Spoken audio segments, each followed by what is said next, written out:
Boom! Greetings from YouTubeville. Once again, Danny Savage, Chef Guru. If you like the video, subscribe, give it a like. It don't cost a dime.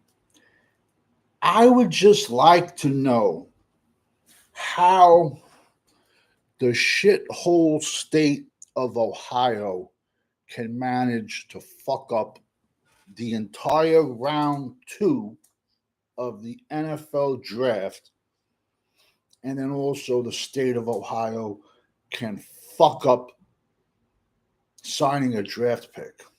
How can you have two, not one, two NFL teams? And if you combined the Bengals and the Browns into one team, that fucking team would still be dog shit. How, as the Cleveland Browns, you give a round 2 player a guaranteed deal? That's why you suck. How, as the Cincinnati Bengals, you pay your quarterback and your 2 wide receivers? I guarantee you the fans love it. But then they don't have a fucking dollar for anyone else. They got an edge looking to be traded. And that organization is so fucked up. They drafted Shamar Stewart out of Texas A&M. Now, I had him, he's 6'6", 290. I had him on as my 4th ranked edge.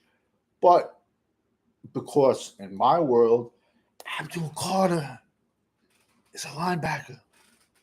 Jalen Walker, linebacker. They're not edges. But the idiots in the NFL, who daddies own the organizations or their fathers coach there, you know what I'm trying to say? They make all the decisions. So I don't care.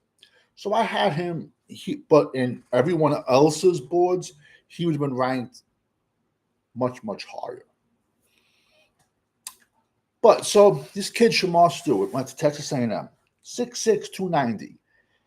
In 4 years. No, excuse me, 3 years. He had 1.5 sacks.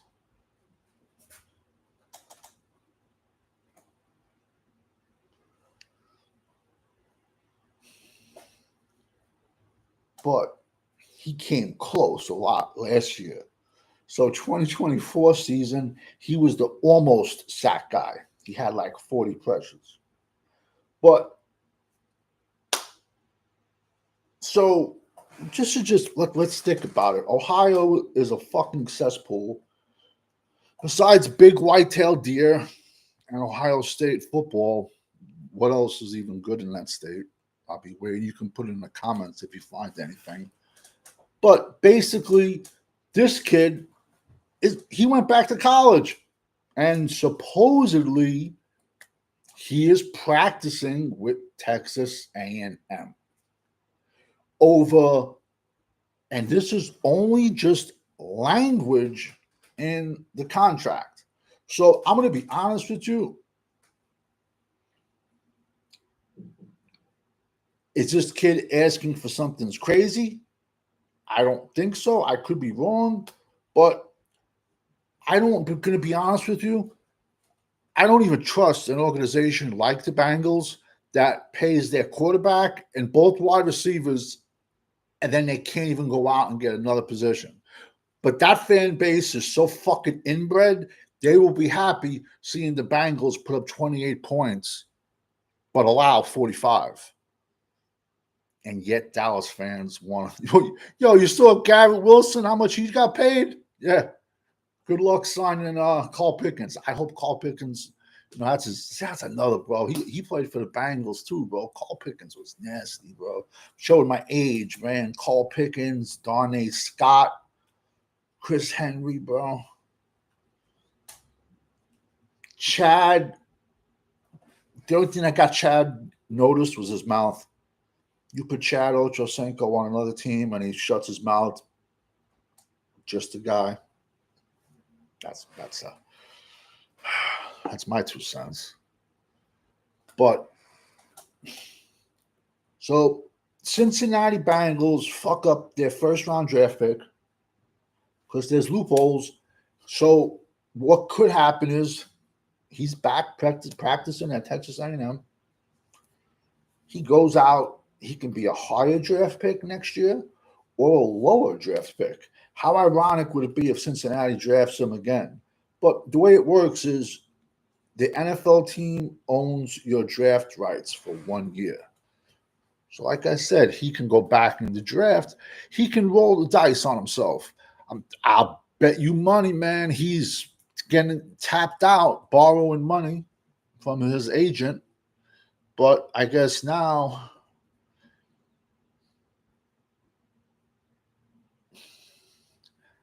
is it a bluff move? You know what I'm trying to say? I don't think I've ever seen this where a player was drafted, then went back to college and played. I know guys have said, yo, I'm not playing for you, and got traded to another team. But I've never seen supposedly he's back in College Station. But I could see that because basically the Cincinnati Bengals are going to fuck up a contract over language.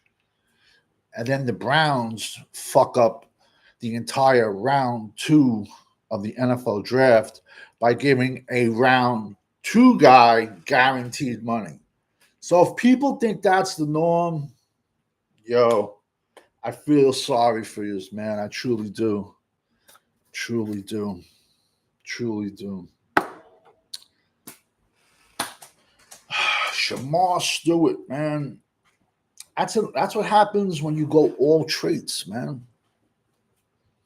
Or that's what I mean, you know, he could go back to college and blow his knee out. He'll have a couple of hours of whatever Texas A&M gives him this year, he's going to have to give that money right to his agent. This kid's in the hole for $1 million already. I'll bet money on that one. If he blows his knee out, he'll be working at a gas station, pumping gas. If he blows up, yo, the bad thing is, though, 2026 is going to be a heavy, heavy quarterback draft. That's going to push his ass way down. And this kid, unless this kid goes out and has like 20 sacks, yo, we all know the NFL, bro. The NFL is the good old boys network, bro. They're gonna blackball his ass, man. Let's be honest. He might be better. I don't know, man. I mean, when I'm trying to think, Rocket Ismail, he went up to Canada and played for a few years. So maybe they wouldn't get as mad if he did that. We don't have the USFL no more, but I've never seen where someone got drafted, never practiced a single day, OTAs, mini camps, nothing. He did nothing. So evidently this has been a problem from day one. But since he paid their quarterback and both their wide receivers. So is Shamar Stewart's contract language different than theirs? I don't know. But it just seems like the state of Ohio, the Cleveland Browns has fucked every other 31 other teams of the round 2 draft picks and leveraging. And now you got this kid, he might go back to college. He might, if they can fix it, maybe he'll go to the Cincinnati Bengals.